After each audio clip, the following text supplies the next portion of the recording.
J'essayais de ne plus regarder.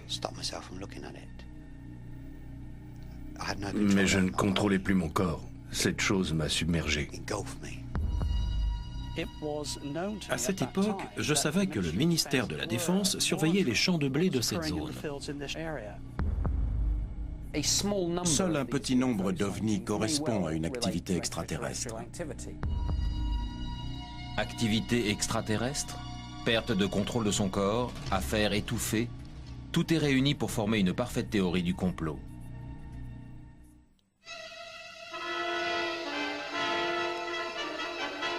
La première fois que le monde est devenu hystérique à propos des ovnis fut à la suite des événements du 24 juin 1947.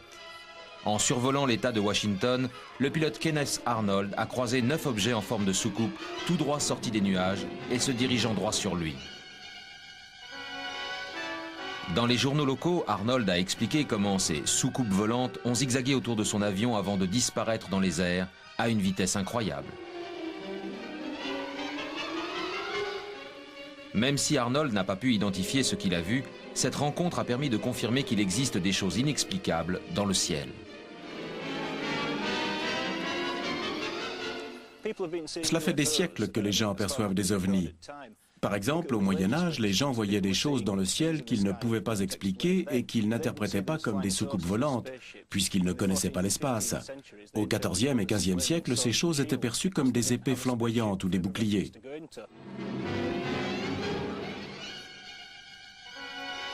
Jusqu'en 1947, ces mystérieux objets volants étaient assimilés à des dirigeables, des avions expérimentaux ou à des ballons météo. Mais les soucoupes de Kenneth Arnold ont tout changé. Les autorités internationales ont pris ces histoires d'ovnis très au sérieux, puisque nous étions à l'époque en pleine guerre froide. Les tensions étaient très fortes entre la Russie et le monde occidental et les autorités considéraient ces objets volants comme des attaques potentielles.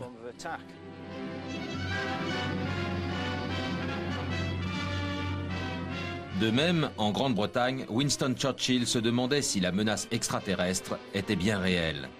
Dans une lettre privée, datée de 1952 et destinée à son secrétaire d'État, Churchill s'interrogeait « À quoi correspond toute cette histoire de soucoupe volante? Qu'est-ce que cela veut dire? Quelle est la vérité ?»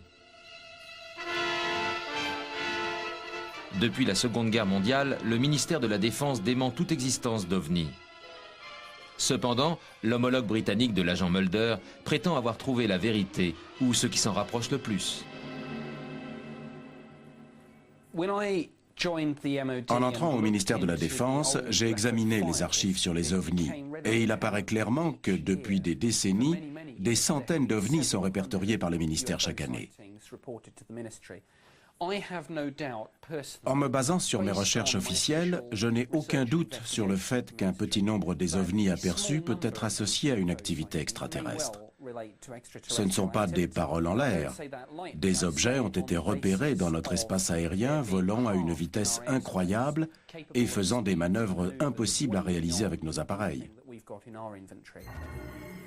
Selon Nick Pope, l'incident de la forêt de Rendlesham il y a 20 ans de cela est la rencontre la plus probable que la Grande-Bretagne ait faite avec des aliens. Bien que les images aient été reconstituées, les voix sont d'origine.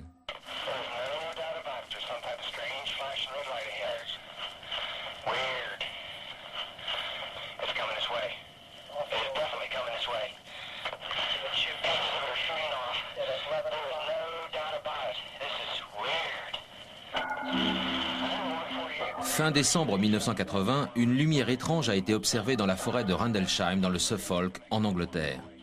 Les membres de la base de l'OTAN située à Bentwaters ont pris en chasse cet ovni après qu'il se soit posé dans les arbres. Une patrouille de l'US Air Force est allée enquêter.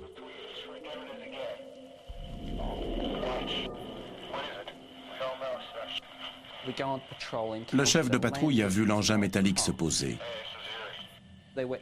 Il y avait des traces dans le sol. Un compteur Geiger leur a permis de mesurer la radioactivité. Les radiations étaient 10 fois supérieures à la normale. Seul le personnel militaire était au courant de cet incident.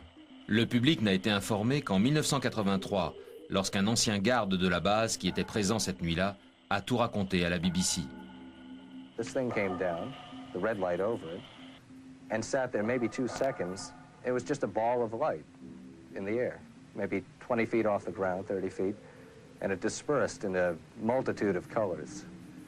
And they all seemed to fall on top of this thing. And before our eyes, it's almost indescribable, but there was a craft, an alien spacecraft.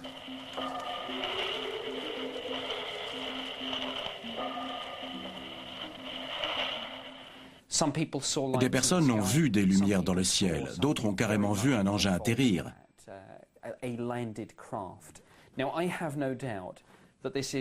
Je réalise aujourd'hui qu'il s'agit d'un cas absolument extraordinaire. Cet événement est la plus importante preuve d'une explication extraterrestre à ce phénomène ovni.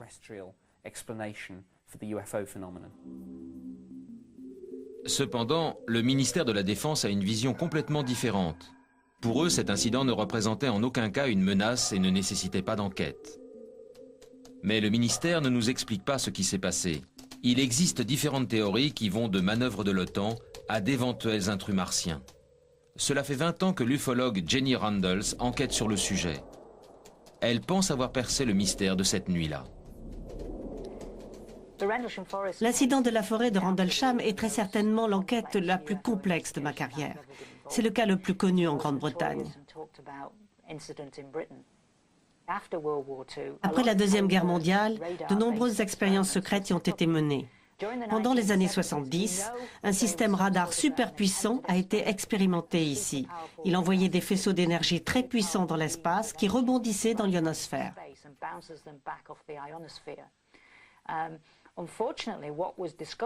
Malheureusement, on a découvert que ces faisceaux provoquaient des choses étranges dans l'atmosphère qui brillaient à cause des effets plasma des faisceaux. Et ceci causait de graves effets physiologiques sur les personnes s'en approchant de trop près.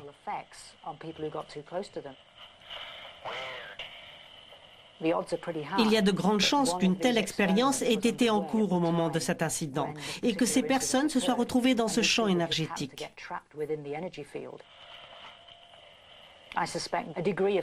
Je suspecte le gouvernement d'avoir voulu étouffer cette affaire pour pouvoir cacher les conséquences gênantes de ce type de recherche. Mais Nick Pope n'est pas de cet avis. Il est persuadé que cet incident n'était pas une expérience militaire et qu'il comporte tous les signes d'un ovni. 2 semaines après cet incident, l'US Air Force a rédigé un rapport pour le ministère britannique de la Défense dans lequel les termes « incident d'ovni » apparaissaient. Le gouvernement et l'armée ne mentent pas à la population. Pour les autorités, quoi qu'il se soit passé dans la forêt de Rendlesham, cela devait rester secret. We were threatened by the government agencies. They were not military people. We were interrogated. We met with some people, and the basic feeling and the basic thing they said to us is that no one will believe you, first off. So go on with your lives. Go about your lives. Live the most normal life you can, and forget it. If you make it hot under the collar for us, Uncle Sam supplies ample bullets, and bullets are cheap. And they didn't actually say they would kill us, but they actually put their point across that they would use force if necessary. Ainsi, le livre sur une rencontre britannique du 3e type demeure bel et bien fermé.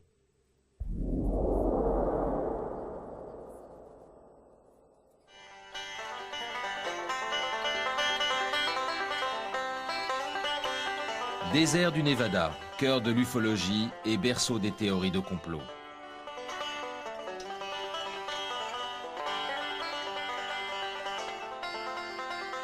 Le lac Groom, à environ 130 km au nord-ouest de Las Vegas. De nombreux théoriciens pensent non seulement que le gouvernement connaît l'existence des aliens, mais également qu'ils travaillent à leur côté dans ce complexe militaire. Plus connue sous le nom de Zone 51, cette base recouvre plus de 6000 km². Elle est patrouillée par des gardes armés qui disposent du droit de tuer. L'accès au public est strictement interdit. La zone 51 a été créée en 1955.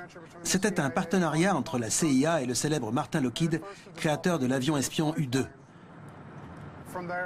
La CIA voulait le tester à l'abri des regards indiscrets et développer des avions expérimentaux, les SR-71. La zone 51 était donc idéale puisqu'elle se trouve au milieu du désert.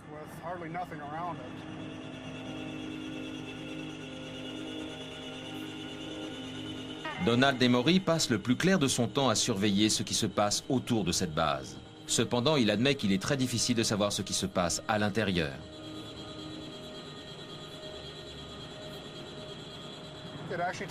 Ils ont mis 40 ans pour admettre qu'ils avaient bien un site à cet endroit. En 1995, ils ont déclaré l'existence d'une installation d'exploitation près du lac Groom, mais c'est la seule chose qu'ils aient dite. Bien que la zone 51 ne soit nommée sur aucune carte, elle apparaît clairement sur cette photo satellite russe. À cause de ce secret, les gens s'imaginent un tas de choses. Ils pensent que le gouvernement signe des échanges commerciaux ou technologiques avec les aliens qui sont arrivés sur le territoire américain en soucoupe.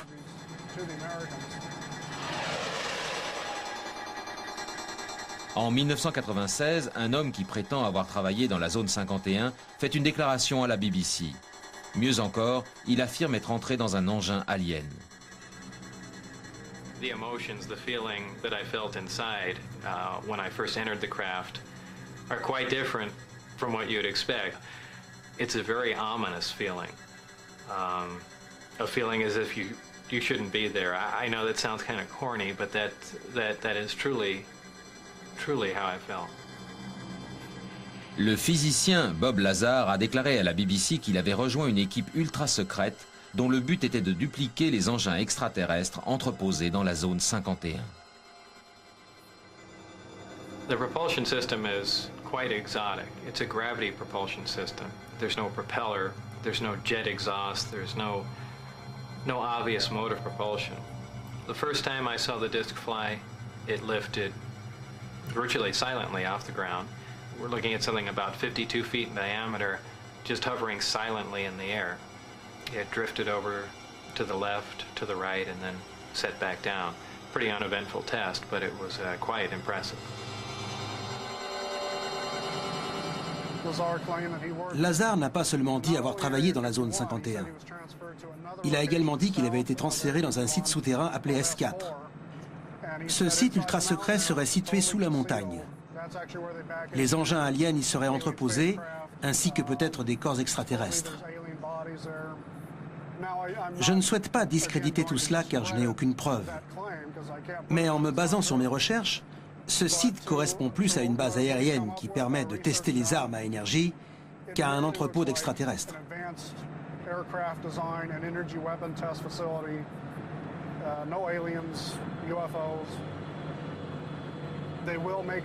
Ils vont certainement faire des rapports pour démentir tout cela afin que les gens changent de point de vue. Il y a clairement une conspiration puisque s'il ne s'agit que d'une base aérienne, ils doivent la garder secrète afin que nos ennemis éventuels ne connaissent pas son existence. Comme ça, les gens sont intrigués et ne savent pas si cette zone est réservée à l'aviation ou aux extraterrestres.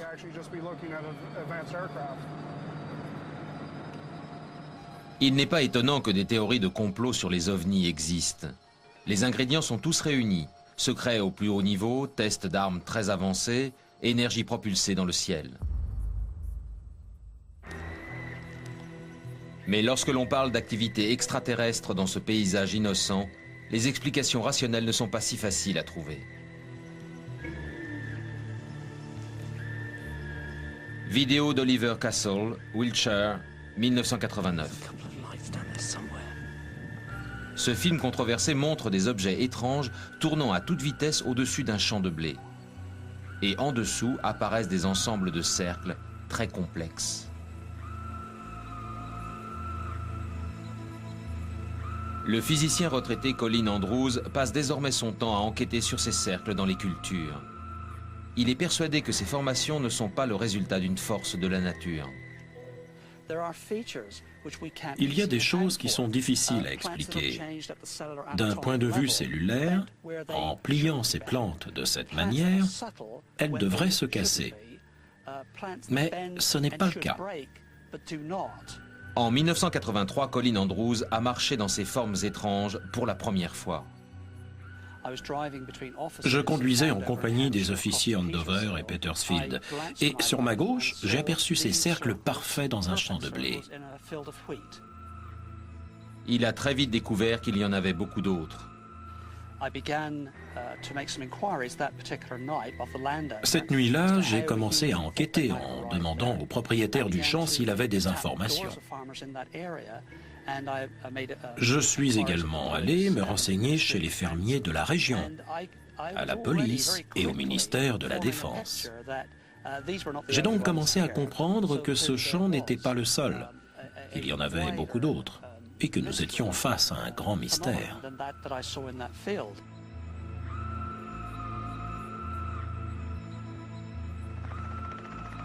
Les dénicheurs de cercles du monde entier se rassemblent à Wiltshire chaque été dans l'espoir de percer ce mystère.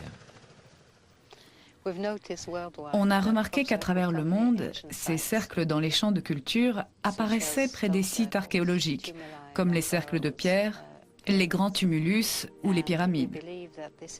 On pense que ces sites ont été construits sur des points d'énergie et les cercles de culture semblent avoir besoin de cette énergie. C'est un lien possible. J'ai vraiment le sentiment qu'il existe une autre forme d'intelligence. Je suis obligé d'utiliser ce terme. Alors, est-ce là l'empreinte d'une vie extraterrestre?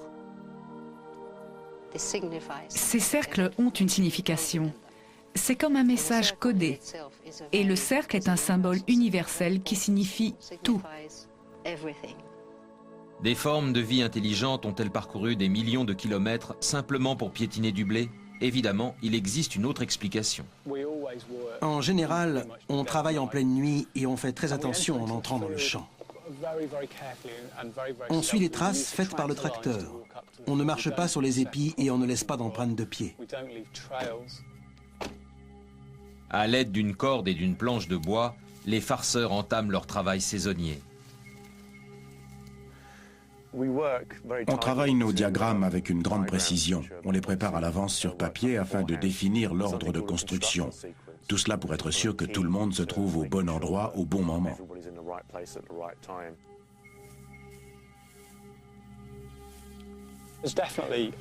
On travaille vraiment en symbiose. À notre façon, on répond aux besoins des gens. Il y en a qui viennent juste en tant que touristes, histoire de voir ça de leurs propres yeux, et il y en a qui y croient vraiment. C'est un besoin intense pour eux. Ces personnes croient à ce complot et se demandent d'où viennent ces cercles. Dans les deux cas, notre but est uniquement de les faire rêver.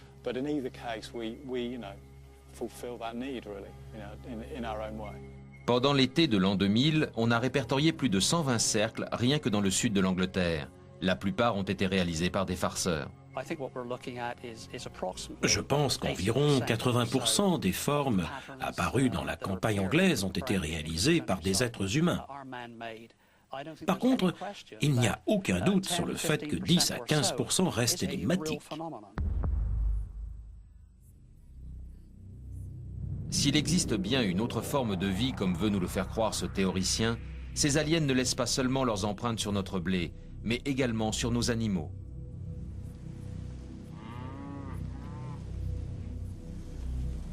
En septembre 1967, une chose très étrange s'est produite dans le Colorado.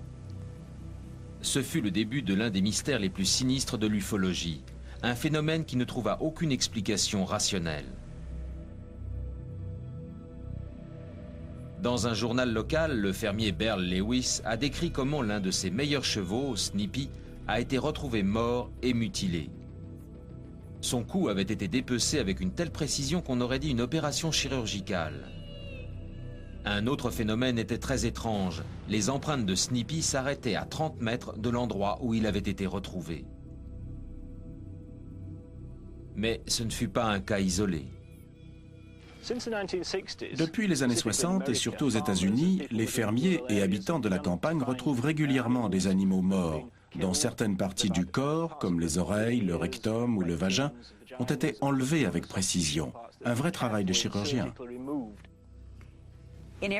En l'espace de 47 ans, le nombre s'élève à des milliers de bêtes, rien qu'en Amérique du Nord, le Canada compris. Intriguée par ce mystère, la journaliste Linda Moulton Howe enquête sur ces mystérieuses morts d'animaux depuis plus de 20 ans. J'ai interrogé plusieurs propriétaires de ranch victimes de mutilations sur leur bétail. Ils connaissent les conséquences des prédateurs et des maladies sur les bêtes. Certains ont même connu des sectes sataniques qui poignardaient leurs animaux. Mais ces mutilations n'ont rien à voir avec ça. Elles sont réalisées avec une telle précision que les gens se posent beaucoup de questions. Dans l'Utah, 14 bêtes du troupeau du fermier Eli Warnick ont été mutilées en l'espace de 5 ans. Il est persuadé que l'explication est paranormale. It's just a completely different deal, and people that think it's predators is not, they're just not living in the real world. They haven't seen enough to know what they're talking about. I think these cattle are immobilized, they're picked up, removed from our property. This operation is done somewhere else, and I think these cattle are brought back and left on site. Dans de nombreux cas, les fermiers affirment avoir vu des faisceaux de lumière mystérieux au niveau des lieux de mutilation. Pour ce témoin oculaire du Texas, c'est la preuve que les extraterrestres existent. I saw this big black cow laying down with its mouth, and I said, "My God, they got a cow. But what are they doing to it?" Pendant le premier mois de mes recherches, j'ai discuté avec des shérifs, des fermiers et des collègues journalistes. Ils m'ont tous dit la même chose. Je ne parlerai pas devant la caméra, mais voici ce que je sais. D'après leurs connaissances, ils m'ont confirmé que le gouvernement américain connaît l'existence d'entités biologiques extraterrestres depuis le milieu des années 50. Ils affirment que cette intelligence non humaine est en contact avec notre planète. Ces entités extraterrestres seraient les responsables de ces morts peu communes.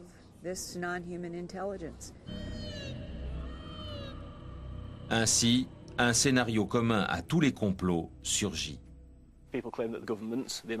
Les gens affirment que le gouvernement américain cache la vérité à la population sur ce qui se passe dans nos prairies. Je pense que la théorie du complot atteint son plus haut niveau.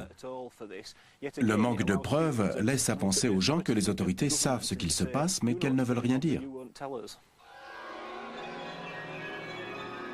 C'est exactement le sentiment qu'ont les personnes ayant vécu des expériences avec des extraterrestres. Il y a des milliers de personnes à travers le monde qui vivent des expériences avec cette autre forme de vie.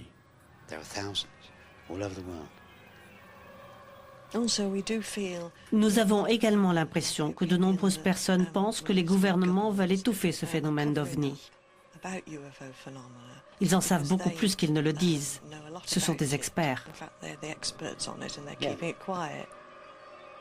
La rencontre de Diane et Peter Shepard avec des aliens ressemble à des centaines d'autres à travers le monde. Un soir de l'été 1975, ils roulaient sur une route nationale près de Northampton lorsqu'une boule de lumière rouge est apparue dans le ciel, droit devant eux. Ils ont immédiatement garé la voiture sur le bas-côté. Diane prétend avoir été instantanément paralysée et se rappelle de peu de choses. Peter affirme que cette lumière a communiqué avec lui pendant plus de 40 minutes.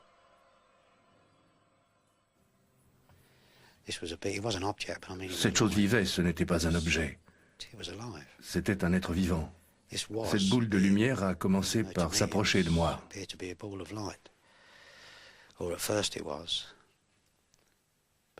Ensuite, elle m'a submergé.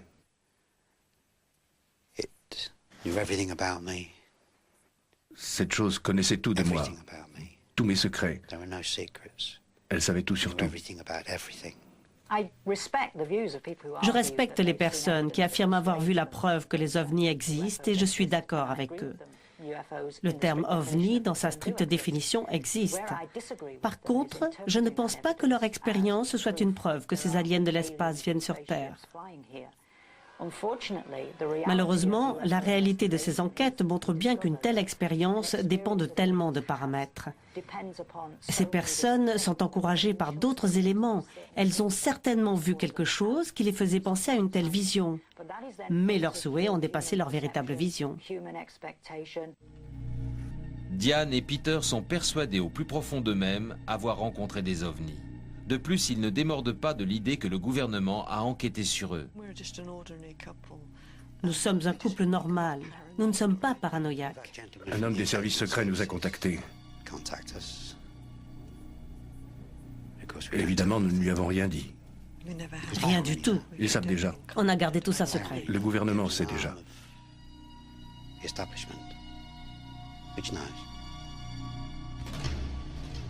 Lorsque nous avons posé la question au ministère de la Défense, ils ont répondu qu'aucun de leurs agents n'avait interrogé le couple, ni même ne les avait contactés. Les complots se sont-ils développés à cause de tels avis radicalement opposés? Concernant la soi-disant dissimulation faite par le gouvernement à propos des ovnis, je peux formellement dire qu'il n'y a aucun complot. Cela fait 15 ans que je travaille au ministère de la Défense, dont 3 années passées au bureau des ovnis où je m'occupais de cela quotidiennement. Le gouvernement ne dissimule rien à la population. Il n'y a aucun complot.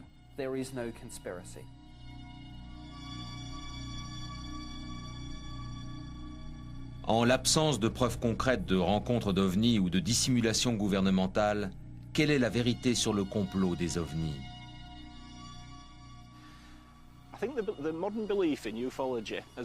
Nous vivons à une époque post-industrielle, post-religieuse et post-nucléaire.